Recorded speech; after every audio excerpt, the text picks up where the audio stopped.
ನಮಸ್ಕಾರ ಸ್ನೇಹಿತರೆ, ಇವತ್ತು ನಾವು ಹೀಲ್ ರಿಲೇಟೆಡ್ ಕೆಲವೊಂದು ಕ್ವಶನ್ಸ್ಗಳನ್ನ ಸೆಲ್ಫ್ ಆಗಿ ತಗೊಂಡು ಮತ್ತು ನಾನಾ ಥರದ ಕಸ್ಟಮರ್ಸ್ ನಮಗೆ ಅಂದ್ರೆ ಕ್ಲೈಂಟ್ಸ್ ಫೋನ್ ಮಾಡಿ ಎನ್ಕ್ವೈರಿ ಮಾಡಿದ್ರ ಬೇಸ್ ಮೇಲೆ ಈ ಕ್ವಶನ್ ಅಂಡ್ ಸೆಷನ್ನ ನಾನು ಇಟ್ಕೊತಾ ಇರೋದು. ಹೀಲಿದು ಸರ್, ನಮ್ಮದು ಕಿಡ್ನಿ ಡಯಾಲಿಸಿಸ್ ನಡೀತಾ ಇದೆ. ನಮ್ಮ ತಂದೆಗೆ, ತಾಯಿಗೆ, ನಮ್ಮ ಬ್ರದರ್ಗೆ ನಾವು ಹೀಲಿನ ತಗೋಬಹುದಾ, ಅದರಿಂದ ಗುಣಮುಖ ಆಗುತ್ತಾ ಅನ್ನೋ ಒಂದು ಕ್ವಶನ್ ರೈಸ್ ಮಾಡ್ತಾರೆ. This very important and essential question. Okay, ಇದನ್ನು ನಾವು ಯಾವ ಥರ ನೋಡ್ಬೋದು ಅಂತಂದರೆ, ನೋಡಿ ಹೀಲಿ ಯಾವ ಥರ ಕೆಲಸ ಮಾಡುತ್ತೆ ಅಂತ ನಿಮ್ಗೆ ಹೇಳಿಬಿಡ್ತೆ ನಾನು. ಫಸ್ಟ್ ನಮ್ಮ ಬಾಡಿ ಮೇಡ್ ಆಫ್ ಏನಪ್ಪ ಅಂದರೆ ಟ್ರಿಲಿಯನ್ಸ್ ಆಫ್ ಸೆಲ್ಸ್. ಏನು ಟ್ರಿಲಿಯನ್ಸ್ ಆಫ್ ಸೆಲ್ಸ್ ಇಂದ ನಮ್ಮ ಬಾಡಿ ಏನಾಗಿದೆ, ತಯಾರಾಗಿದೆ. ಸರಿನಾ? ಇದು ಏನು ಮಾಡುತ್ತೆ, ಹೀಲಿ ಸೆಲ್ಲಲ್ಲಾಗಿರುವಂತಹ ಡ್ಯಾಮೇಜ್ನ ಏನು ಮಾಡುತ್ತಪ್ಪ ಅಂದರೆ ರಿಪೇರ್ ಮಾಡುತ್ತದೆ, ರೆಜುವಿನೇಟ್ ಮಾಡುತ್ತೆ. ಈಗ ನಮಗೆ ಜ್ವರ, ವಾಂತಿ, ಬೇದಿ, ಕೆಮ್ಮು, ಈ ನಾನಾ ಥರದ ಯಾವುದೇ ರೀತಿಯ ಕಾಯಿಲೆ ಬಂದರೆ ಏನು ಮಾಡ್ತೀವಿ ನಾವು, ಫಸ್ಟ್ ಪ್ರೈಮರಿ ಏನು ಟ್ರೀಟ್ಮೆಂಟ್ ತೊಗೊತೇವೆ, ಆಸ್ಪತ್ರೆಗೆ ಹೋಗ್ತೇವೆ. ಡಾಕ್ಟ್ರ್ ಏನಪ್ಪ ಅಂದರೆ ನಾನಾ ಥರದ ಚೆಕಪ್ ಮಾಡ್ತೇವೆ. ಚೆಕಪ್ ಮಾಡಿಬಿಟ್ಟು ಇವ್ರದ್ದು ಮೈನರ್ ಇಶ್ಯೂ ಇದೆ, ಒಂದಿಷ್ಟು ಟ್ಯಾಬ್ಲೆಟ್ಗಳನ್ನ ಬರೆದು ಸರಿ ಮಾಡ್ತಾರೆ. ಅವು ಒಳಗಡೆ ಹೋಗಿಬಿಟ್ಟು ಏನಪ್ಪ ಟ್ಯಾಬ್ಲೆಟ್ ಕನ್ಸ್ಯೂಮ್ ಮಾಡಿದ್ರೆ ಆಗಿರುವಂಥ ಬ್ಯಾಕ್ಟೀರಿಯಲ್ ಇನ್ಫೆಕ್ಷನ್ ಕಡಿಮೆ ಆಗ್ಬಿಡುತ್ತೆ. ಬಟ್ ಈ ಕಿಡ್ನಿ ಡಯಾಲಿಸಿಸ್ಸು, ಈ ಕ್ರಾನಿಕ್ ಡಿಸೀಸ್ಗಳು ಇರ್ತಾವಲ್ಲ, ಅದರಲ್ಲಿ ಕಂಪ್ಲೀಟ್ ಸೆಲ್ ಏನಪ್ಪ ಅಂದ್ರೆ ಡೆತ್ ಆಗಿ, ಡಿಕೆ ಆಗಿ, ಕಂಪ್ಲೀಟ್ ವ್ಯಾನಿಷ್ ಆಗಿಬಿಡುತ್ತಿರುತ್ತೆ. ಸರಿನಾ? ಆ ಟೈಮಲ್ಲಿ ಏನು ಮಾಡಬೇಕಪ್ಪ ಅಂದರೆ ಸೆಲ್ನ ರೆಜುವಿನೇಷನ್ ಮಾಡಬೇಕಾಗತ್ತೆ. ಕಂಪ್ಲೀಟ್ ಏನಪ್ಪ ಅಂದರೆ ನಮ್ಮ ಬಾಡಿಯ ಸೆಲ್ಯುಲರ್ ಸಿಸ್ಟಮ್ ಏನಪ್ಪ ಅಂದ್ರೆ ರೆಜುವಿನೇಟ್ ಮಾಡು. It is a big task. Okay, it is not easy task. ಅದಕ್ಕೆ ನಾವೇನು ಮಾಡ್ತೇವಪ್ಪ ಅಂದರೆ through supplements and through frequency together combine ಮಾಡಿಬಿಟ್ಟು we can reverse all kind of disease. It is possible through the natural process.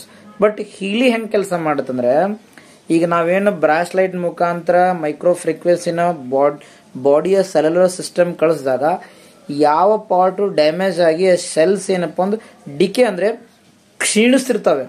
ಆ ಕ್ಷೀಣಿಸುವ ಹಂತದಲ್ಲಿದ್ದಾಗ ಏನಾಗುತ್ತಂದ್ರೆ ಇದು ಅಲ್ಲಿ ಏನಪ್ಪ ಅಂದರೆ ಒಂದು ಸಂಜೀವಿನಿ ಥರ ಕೆಲಸ ಮಾಡುತ್ತೆ.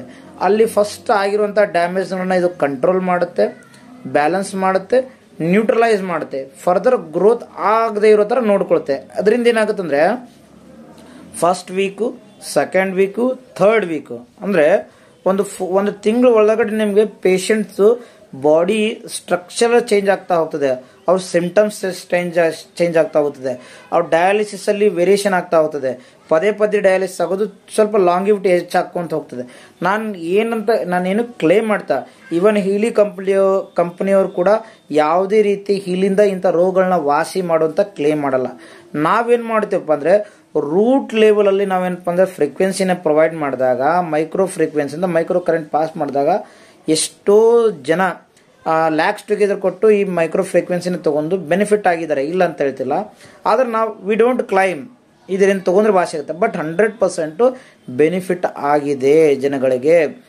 ನಾನು ಅದನ್ನು ರೂಟಿಂದ ಹೇಳ್ತಿದ್ದೀನಿ.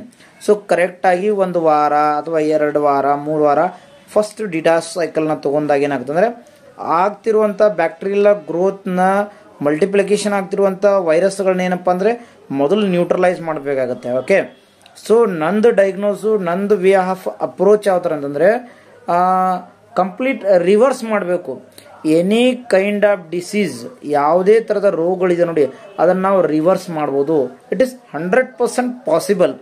ಬೇಕಾದ್ರೆ ನೀವು ಸ್ವಾಮಿ ರಾಮ ಅವ್ರದ್ದು ಒಂದು ಆಟೋಬಯೋಗ್ರಫಿನ ಓದಿ ನೀವು. ಅವರು ತಮ್ಮ ಮೈಂಡಲ್ಲಿ ಎಂಥ ಶಕ್ತಿ ಇದೆ ಅನ್ನೋದ್ರ ಬಗ್ಗೆ ತುಂಬ ಡಿಟೇಲ್ ಆಗಿ ಹೇಳಿದ್ದಾರೆ. ಸರಿನಾ? ಕೆಲವೊಂದು ಸ್ಪಿರಿಚುವಲ್ ಬುಕ್ಸ್ನ ಓದಿ.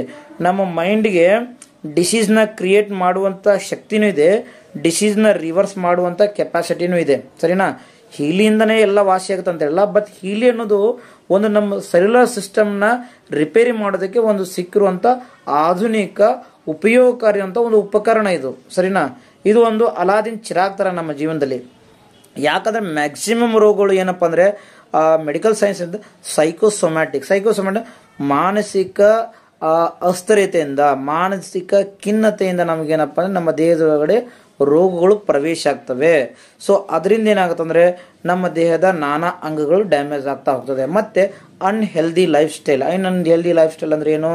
ಗಂಟೆ ಮೊಬೈಲ್ಗಳನ್ನು ಸ್ಕೋರ್ ಮಾಡ್ತಾ ರೀಲ್ ನೋಡೋದು, ಯೂಟ್ಯೂಬ್ ಶಾರ್ಟ್ಸ್ ನೋಡೋದು, ಸ್ನ್ಯಾಪಲ್ಲಿ ವಿಡಿಯೋಗಳನ್ನ ನೋಡೋದು, ಆಮೇಲೆ 12-1 ಗಂಟೆ ಆದರೂ ಮೊಬೈಲ್ ಅಡಿಕ್ಷನ್ ಆಗೋದು, ಮತ್ತು ನಾನಾ ಥರದ್ದು ಬ್ಯಾಡ್ ಹ್ಯಾಬಿಟ್ಸ್ಗಳನ್ನ ಪರ್ಫಾರ್ಮ್ ಮಾಡೋದು, ಆಲ್ಕೋಹಾಲ್ ಕನ್ಸ್ಯೂಮ್ ಮಾಡೋದು. ಈವನ್ ಈ ಎಟ್ ಪ್ರೆಸೆಂಟ್ ಜನ್ರೇಷನ್ ಹೆಂಗಾಗ್ಬಿಟ್ಟಿದೆ, male and female are equal in habits. Either they good or they bad.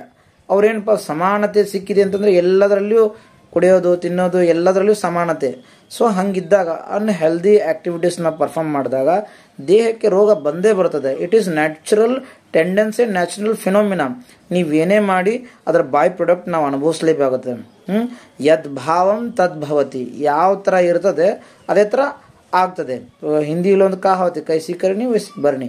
So ಅದಕ್ಕೋಸ್ಕರ ನಾವೇನು ಮಾಡ್ಬೇಕಂತಂದರೆ, ಸೊ ಆಲ್ಮೋಸ್ಟ್ ಒಂದು ಹೆಲ್ದಿ ಆ್ಯಕ್ಟಿವಿಟೀಸ್ಗಳ ಬಗ್ಗೆ ನಾವು ನಮ್ಮ ಮೈಂಡ್ನ ಫೋಕಸ್ ಮಾಡುತ್ತೆ. This is one of the most brilliance living example in real existence. ಅಂದರೆ ಈ ಮನುಷ್ಯನ ದೇಹ ಅನ್ನೋದು ಜಗತ್ತಿನ ಚರಾಚರ ಸೃಷ್ಟಿಯಲ್ಲಿ ಸರ್ವಶ್ರೇಷ್ಠ ಅಂತ ಕರಿತೀವಿ. ಅದಕ್ಕೆ ಶಾಸ್ತ್ರಗಳಲ್ಲಿ ಪೂರ್ವ ಪುಣ್ಯಂ ಪುರುಷ ರೂಪಂ ಭವೆ ಅಂತ ಕರಿತೀವಿ. ಅಂದರೆ ಪುರುಷ ಅಂದರೆ ಹೆಣ್ಣು ಗಂಡಲ್ಲ, ಪುರುಷ ಆದಿಪುರುಷ, ಆದಿಶೇಷ. ಆ ಅರ್ಥ ಅರ್ಥಕೊಳ್ಳಿ.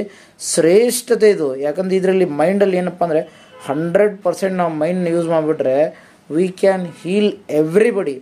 ನಾವೊಂದು ನ್ಯೂಕ್ಲಿಯರ್ ಬಾಂಬ್ ಕೂಡ ಪ್ರೊಡ್ಯೂಸ್ ಮಾಡೋದಿಲ್ಲ, ಅದಕ್ಕಿಂತ ಜಾಸ್ತಿ ಎನರ್ಜಿ ನಮ್ಮ ಮೈಂಡ್ ಒಳಗಡೆ ಇದೆ.